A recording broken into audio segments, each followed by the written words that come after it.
ഉണ്ടോ ഇല്ലയോ എന്നുറപ്പില്ലാത്ത സ്വർഗവും നരകവും കാട്ടി വിശ്വാസികളെ മനുഷ്യരെ വഞ്ചിക്കുന്ന മതങ്ങളെ പുറങ്കാലുകൊണ്ട് തട്ടിക്കളയണം. ഇതുതന്നെയാണ് യുക്തിവാദികളുടെയും നിരീശ്വരവാദികളുടെയും പ്രധാന വാദമെന്നുള്ളത്. നാം ജീവിക്കുന്ന ഭൂമി തന്നെയാണ് സ്വർഗം. അതെ, സ്വർഗ നരക തുല്യമാകണമോ എന്നത് ഓരോ വ്യക്തിയുടെയും തീരുമാനങ്ങളാണ്. എന്നാൽ മതങ്ങൾ ഒരു വ്യക്തിയെ വ്യക്തിത്വമുള്ളവനാക്കുവാനും സാമൂഹിക പ്രതിബദ്ധതയുള്ളവനാക്കുവാനും നേർവഴി നയിക്കുവാനുമുള്ള വഴികാട്ടികളാണ്.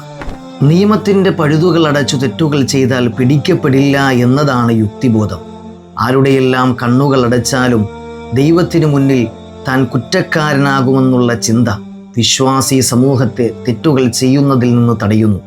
ദാനം ധനത്തെ കുറയ്ക്കുമെന്നുള്ള യുക്തിബോധവും ദാനം ചെയ്താൽ പ്രതിഫലം ലഭിക്കുമെന്നുള്ള ചിന്തയും രണ്ടും രണ്ടാണ്. വിശ്വാസിയാകുക, മനുഷ്യനാകുക.